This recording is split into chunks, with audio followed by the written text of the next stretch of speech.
Assalamualaikum warahmatullahi wabarakatuh. Perkenalkan, nama saya Fata Nazimi, dengan NPM 2022-4350-1864. Saya seorang mahasiswa dari program studi Teknik Informatika. Di kesempatan kali ini, izinkan saya untuk melakukan simulasi program tugas saya yang berjudul Perancangan Sistem Penentuan Prioritas Layanan IT Support pada Pusdatin BNN. Seperti ini, karena saya belum hosting, jadi pakai lokal dulu. Nah, tampilan ini adalah tampilan login. Lalu kita akan pertama-tama akan memasukkan eh, email dari sisi pegawai.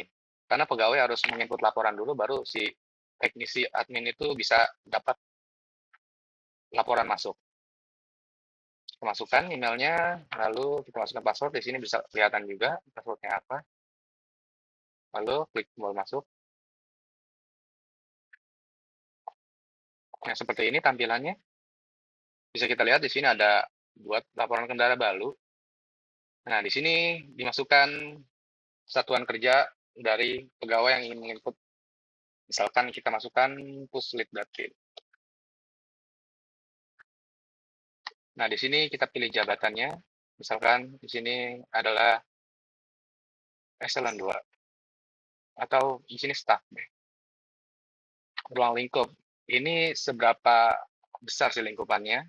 Misalnya satu satuan kerja, jumlah user terdampak, misalkan lebih dari 20 orang, risikonya itu misalkan tinggi, jenis layanan, penanganan gangguan, durasi masalah, belum sampai 1 hari, apakah masalah sering terjadi? Terkadang. Nah, di sini ada deskripsi masalah, ini bisa diisi dari sisi pegawai, dia bisa menceritakan apa sih permasalahannya. Misalkan WiFi di ruangan puslit Jatim mati. Nah, di sini kita harus mengisi semua form satu-satu. Jadi kalau ada form yang tidak diisi, dia akan error. Misalkan deskripsi masalah nggak diisi. Nah, dia harus diisi. Jadi harus diisi. Tadi kita masukkan jabatannya, lalu sistem,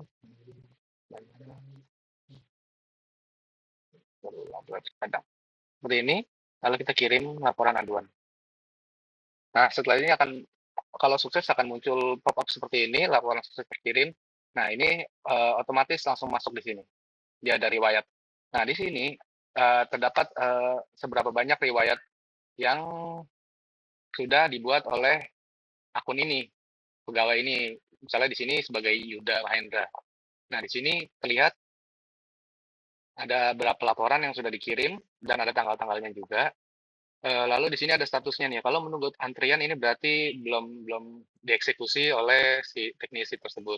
Nah, ini sedang diperbaiki, ini berarti sedang proses. Kalau selesai ini berarti sudah selesai.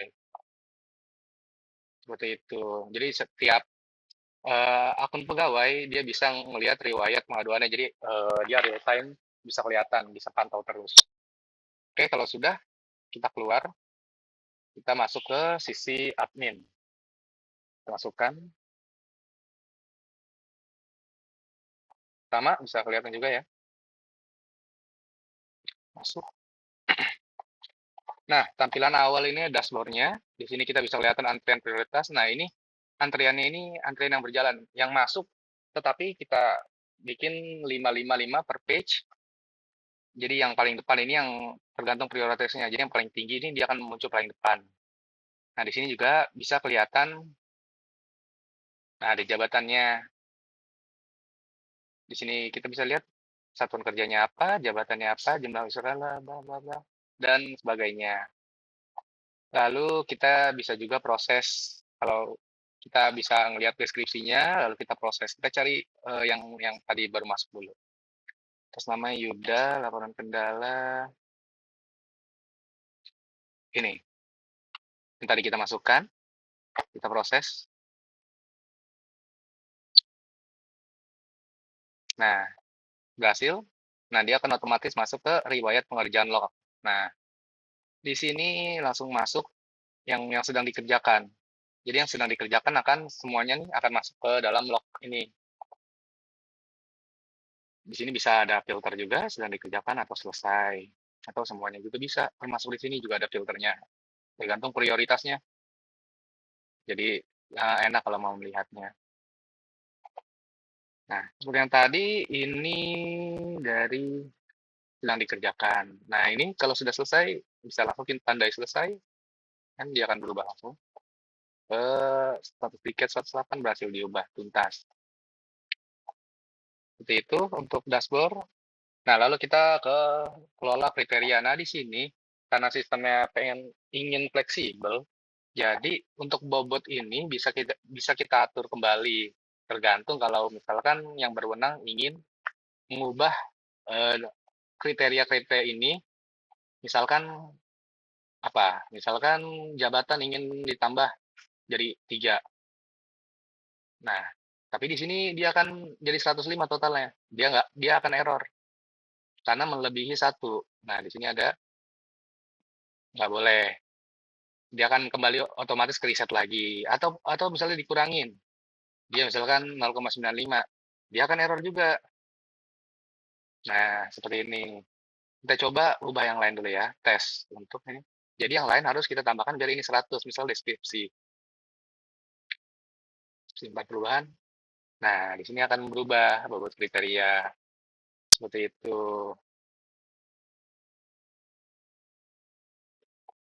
Nah, lalu kita balikan dulu terlebih dahulu. Nah, lalu kita masuk ke kelola pegawai. Nah, di sini kita bisa menambahkan akun-akun yang ingin kita misalkan mau ditambah siapa. Misalkan nama saya misalkan ditambah Fathan. Ini email dia sesuai email dinas. Passwordnya kita bikin sama saja 123456. Di sini sebagai pegawai atau admin. Pegawai buat simpan akun. Nah, setelah sudah dia akan seperti ini akan muncul. Kita bisa edit juga kalau mau kata sandinya atau adminnya. Atau kita kalau ingin menghapus bisa tinggal kita hapus. Nah, dia akan hilang. Kita lanjut ke data pengaduan tiket. Nah, di sini akan muncul semua seluruh aduan. Jadi di sini semua aduan yang akan ini. Jadi nggak peduli dia statusnya apa, di sini akan masuk semua log aduannya. Nah, di sini juga bisa kelihatan skor-skornya. Nah, di sini juga bisa dihapus juga kalau dia ingin menghapus, dia bisa juga hapus tiket. Misal kita hapus, nah dia nggak ada. Misalkan ada laporan yang ingin dihapus. Lalu detail perhitungan SAW. Nah, di sini semua laporan yang masuk akan terlihat di sini langkah-langkahnya perhitungannya. Jadi di sini ada manualnya juga kelihatan. Di sini nilai yang sudah dinormalisasi di sini.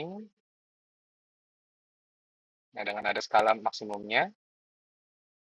Nah, lalu di normalisasi kembali menjadi nilai-nilai.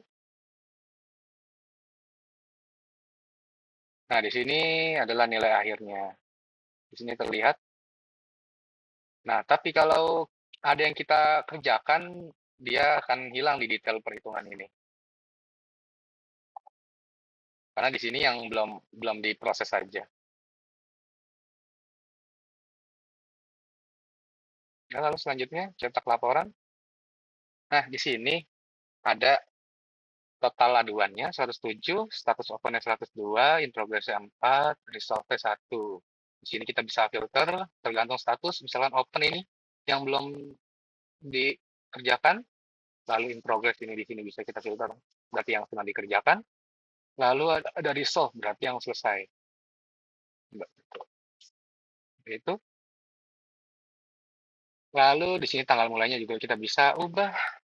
Misalkan sekarang tanggal sudah dihapus laporannya. Berarti di sini bisa tergantung nanti bisa diatur. Tanggal 4 aja misalkan, pengen tanggal 4 aja yang muncul.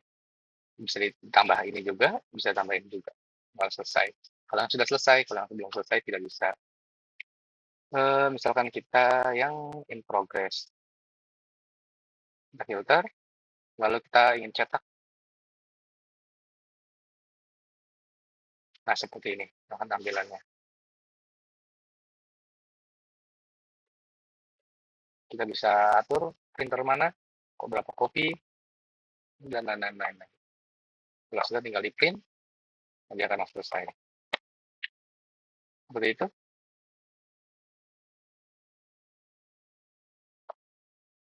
Sepertinya sudah semua saya jelaskan untuk fitur-fiturnya.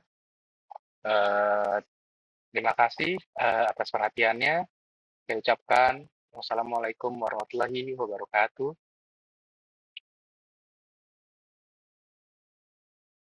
Terima kasih.